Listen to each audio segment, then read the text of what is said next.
It's that time again, folks. It's time for the original Dragon Talk Radio. I'm your host, John Clement. Are you ready? Let's do this thing.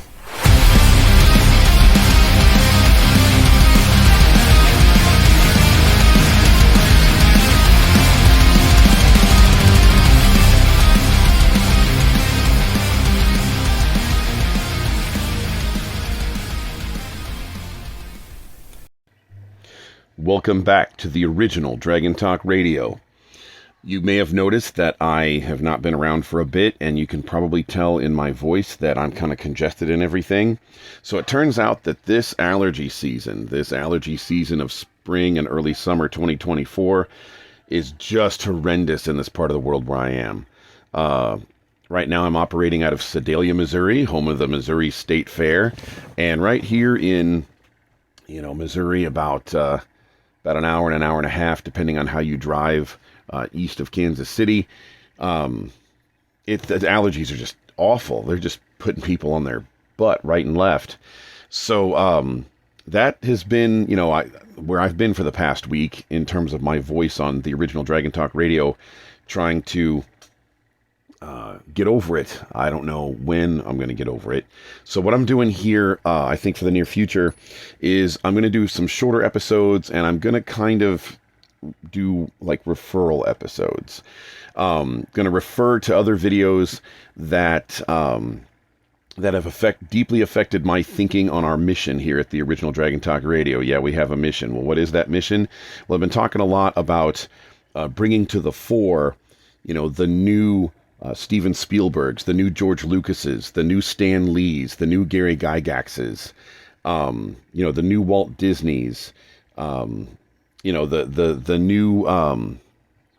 new creators, of the comics, the movies, the role-playing games, the entertainment, the pop culture of the future. If you go to our website at smurdiverse.com, link down below, the tagline for our company is, "It is time for the rise of non-woke entertainment." So, it's time for people to, it's time for us, the fans, to basically become the next generation of creators. And you've probably heard me talk a lot about that before. So the topic of today's podcast here is to kind of refer you to somebody else, because my voice is messed up. My head is all gunked up, gummed up. I don't know how long this is going to go on. And this is me on allergy meds. Johnny, you're taking allergy meds? Yes, I am. Hold on just a second here. All right. No, thought I was going to sneeze in your ear, though. Nope, didn't have to, so I don't have to try to edit that out or anything like that. But while I'm still functioning, let's get on with today's thing. So recently on YouTube, I saw a video. Link's going to be down below. And that video is a little documentary. It's like 40 some odd minutes long, and it's a documentary on ElfQuest.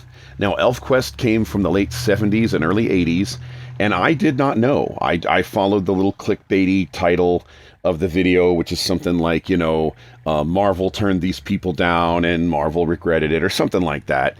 And the essence of the video, I had no idea that ElfQuest was the creative property that destroyed or broke through the barrier,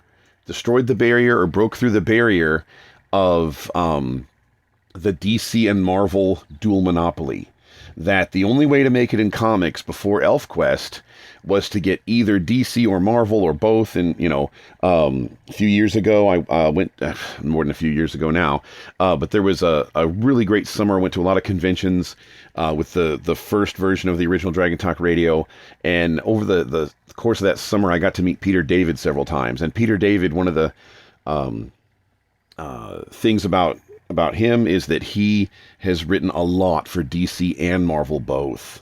He's not the only person to ever do that, but he's done that super extensively. He's written for DC, written for Marvel, written for the Star Trek intellectual property, wrote for the Babylon 5 intellectual property, a lot of stuff.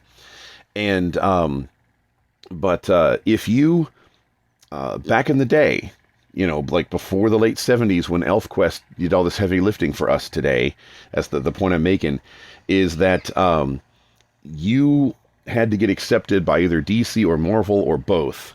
And if you weren't, you just weren't getting in. And the pioneers, the brave people who broke that barrier for us were the ElfQuest creators. Husband and wife team. The video is great, link down below. And if you want to see or hear an inspiring story of, what people were willing to go through, what it took for people, they did the heavy lifting for us. Today in 2024, we live in a different world. We don't have the DC Marvel shared dual monopoly anymore. Independent people can make it now, thanks to them and other people like them. I guess a little bit of spoilers, but like just to show the where this went was towards the end of the documentary, as they go through their story. They took a break from ElfQuest for a bit, and when they came back, they noticed that there was another big name on the scene, and that was Teenage Mutant Ninja Turtles.